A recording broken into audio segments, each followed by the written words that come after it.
Hey guys, welcome back. I hope you're all doing well. I read 7 books in May and today I'm gonna tell you about them. So right now it's like halfway through June and I have not read a single book. So looking back on my May wrap up, I'm actually really proud of myself, so let's get right into it. I'm gonna start off with the 5-star reads and then move down to 1. The first book I want to talk about is The Girl Who Drank the Moon. I absolutely love this book. Nicole read it for a Believe-a-thon and I was watching her Believe-a-thon vlog and I was like, I need to start this book right now. So I literally started reading this book like 5 minutes after I finished watching her vlog, and I am so glad I did because it is a masterpiece. So this book is about this village who sacrifices a child to the witch in the woods every single year. But the witch in the woods is actually like a nice person and she doesn't know why all these people are sacrificing children in the woods. So every year she goes and she saves that child. One year when she's rescuing this baby, she accidentally feeds the baby moonlight and that gives the baby magic. So she decides to bring the baby up herself. And this baby's name is Luna and we are following her from when she's sacrificed in the woods to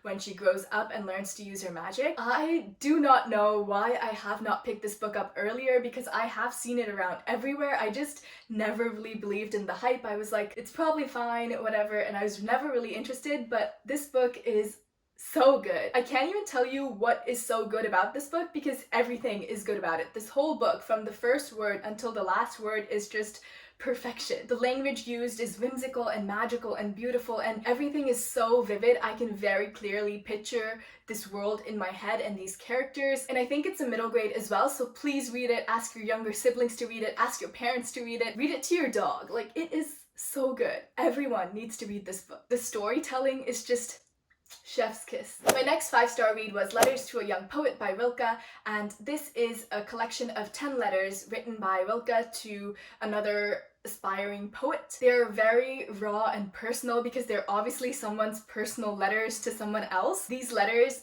deeply resonated with me. As someone who wants to write, I found Rilke's thoughts to be really moving and like I was just moved by everything he had to say. There was lots of care in his words and you can easily tell that he deeply respected the person he was writing to. I feel honestly really touched and privileged to have had the opportunity to read such a personal and heartfelt work. Like, I am amazed that this work exists. So after I finish reading something, I have this habit of going and looking through all the reviews about it on Goodreads. So I'll read all the 5-star, all the 4, 3, 2, and all the 1-star reviews as well. When I was looking through the 1-star reviews for this book on Goodreads, lots of people were complaining that they don't like Rilke's writing at all because all he does is whine about the weather, but like, you're literally infringing upon his personal life by reading his personal letters. If he wants to whine about the weather, he has every right to do that. But I personally didn't even think that he was whining at all. I loved this. It was really beautiful and inspiring, and if you are a person who likes to write, I highly recommend you check this out. It is really short, like 80 pages,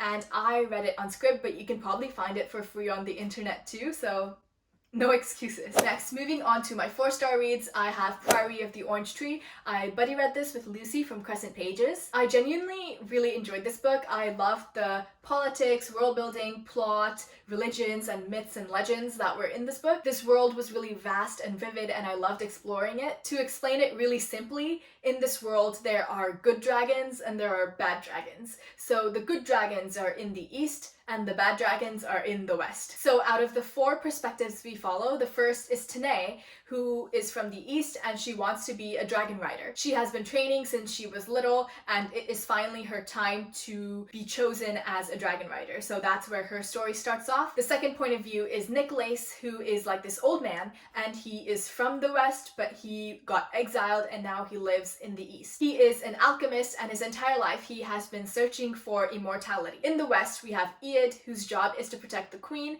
and she has magical powers, but she has to keep these powers a secret because magic is considered like a bad thing. And our last perspective is Loth, who is the queen's best friend, and he gets exiled to this really dangerous country with dragons at the beginning of the book. I think I enjoyed Iad's perspective the most because I was always really interested in what was happening in the west. I liked Tanae's perspective in the beginning, but not really by the end. After a while, she was just really annoying. I liked Nicholas's storyline too, but I was always just too annoyed at him to actually enjoy his point of view. There were lots of women in lots of powerful positions, and I really enjoyed seeing that. I think though that this book is so big and there is so much going on that it is super easy to get lost in the details and to forget what happened or what didn't happen. All the myths and legends that were going on in the background were really easy to mix up. So I highly recommend taking notes while you're reading this. There are reasons why this book is not a 5-star read for me, and I think Lucy gave it somewhere around 3 or 3 point something stars. And the biggest of those reasons is that sometimes it felt like the characters were created to serve the plot. And looking back on this book, I don't really remember the characters very well, but I remember the plot super easily. So I wish that the characters had been better developed. Tanae and Iad were super similar to me. I feel like if you switch the two, no one would know, but Lucy didn't think so though. I think Lucy really liked Iad, so take my opinions with a grain of salt. Also, at the end of this book, there's this huge war, but like no one important dies. I feel like if you have a war at that scale, there has to be loss, there has to be casualties, but at the end, all the main characters just come out and live happily ever after, and it's just super unrealistic. So that is another reason I gave this book a 4 stars and not a 5 stars. Overall though, I did enjoy it, but I wouldn't reread it. The next book I read is actually an art that I received from Penguin Teen through NetGalley, and that is Joe and Laurie. This is a Little Women retelling. I don't really know what Little Women is about. I don't know how well the characters from the original are represented in this, so disclaimer, I guess. Overall, I did enjoy this book. I thought it was cute and wholesome. The reason I really liked this book is because I really liked Jo. I liked her relationship with her family, and I liked her passion for writing. She's in the process of writing the 2nd volume of her book after the first was a huge success. Her publishers are bugging her editors are bugging her readers are bugging her about what they want to see in the 2nd volume, and she's kind of wrestling with what she wants to write versus what other people want to see in the 2nd book. There are a couple things that could have been done better, and one thing is pacing. I feel like the pacing is really weird because several weeks would go by in the span of just like one paragraph, but then like half this book is about this one really important week. So the timing of everything doesn't really fit right. And I feel like some of the other characters could have been better developed, because obviously our 2 main characters, Jo and Laurie, are really well developed, but others are just kind of like, they're almost there, but not quite. I was reading a lot of the other reviews for this book on Goodreads, and a lot of people have said that this book seems a bit like fanfiction-y, and a lot of people who really liked Little Women did not really like this book because they don't want Jo to end up with Laurie because her whole character is about being independent. I, like I said, haven't read Little Women, so I don't know, but I thought I should let you know. Overall though, I thought it was really cute, and it's got like summer vibes, like it's a quick summer read. Next, moving on to my 3-star read, I have The Empire of Dreams by Ray Carson. This is a standalone, and it takes place in the same world as The Girl of Fire and Thorns. It takes place several years after the last book in the Girl of Fire and Thorns trilogy, and I thought it was a pretty cute end of the series. This book is about this girl named Red who is about to be adopted by the Queen, but some people are against the adoption and they have kind of sabotaged it. So then, to prove herself worthy of the royal family, she decides to join the Royal Guard. So she's in training with all these other Royal Guard trainees, and stuff is going down. I read this book as part of the Fire and Thorns read-along with Nicole, Simone, and Megan, and that live show is on my channel, so I won't talk too much in depth about it. Overall, it was cute, but I wasn't a big fan of the plot. Like, everything just happens in one place and it's not really too dynamic. And also, a character that we all thought died in like book 1 of Fire and Thorns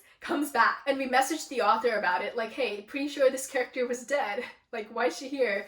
But I don't think we received a reply yet. I kind of wish that this book had been more character driven rather than plot driven, because I would have loved to get to know Red more, but that was not the case, sadly. But yeah, I'll leave the link to the live show down below though. Next, moving on to my 2-star read, we have The Toll by Neil Shusterman, or as I have started calling it in my head, The Troll, because I was trolled. I am so sad that I don't even know how to explain. I loved Scythe, and it was one of my all-time favorite reads of 2019, but this book just was not it. Scythe takes place in a world where there's no death, no disease, and the only way people die is if they're killed by a scythe.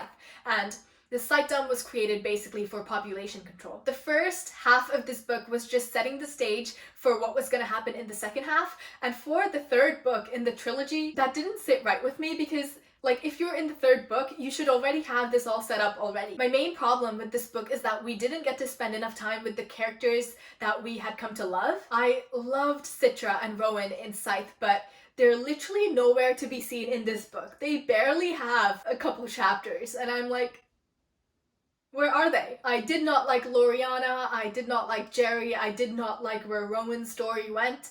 I could care less about literally the majority of this book. I felt like this book was driven by Neil Shusterman's will to make thinly veiled political statements without any regard to his characters. As an author, he has every right to make all the political statements he wants, but I personally didn't enjoy reading them. Another reason why I did not like this book is because of the romance. Like, Citra and Rowan could have been best friends. They have zero chemistry. There is no reason for them to be thrown together like that. I would have been happy if they were just best friends. Overall, I have never been this disappointed in the end of a series, like, ever. And the last book I'm going to be talking about, I gave 1 star. My heart broke in teeny tiny little pieces when I realized that I did not like this book. My hand was shaking while giving this book 1 star on Goodreads, and I think I might make some enemies. But that book is Call Down the Hawk by Maggie Stiefvater. This book follows lots of different point of views, but the 3 main ones are Ronan, Hennessy, and Carmen Farouk Lane. Adam has already gone off to college, so Ronan is by himself and he's hanging out with his brothers,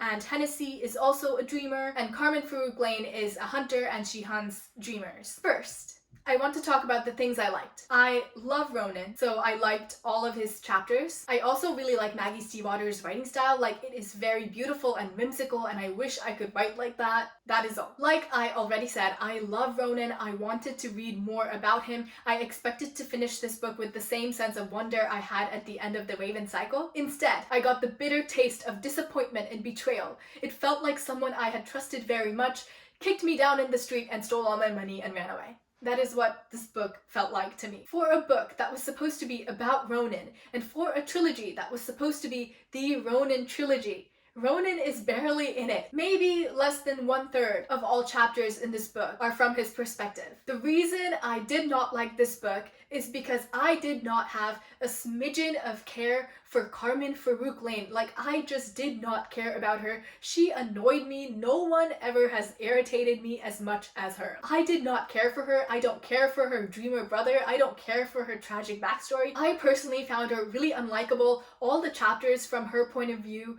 were really irritating and really boring, and I just did not care. All she does is complain about coffee and complain about Parsifal and complain for like 1/3 of this book. Next was Hennessy. I liked her, but I did not like her enough to enjoy her chapters. I loved the Lynch brothers. I would have loved to see more point of views from Declan and from Matthew. Overall, I hated this book, and no one is more disappointed about it than I am. I don't think I will read the next book. I will just leave it at this one and forget about it. And I think I'm gonna reread the Raven cycle soon to get this book out of my head. Those are all the books I read in May. I'm kind of surprised that I have at least 1 book for every star, because usually I give really high ratings, but I did come across some disappointing ones this month. Please do read The Girl Who Drank the Moon though, because I absolutely loved it and I guarantee that you'll like it too. But yeah, my name's Ishi. Thank you so much for spending time with me, and I hope your day is as wonderful as you are.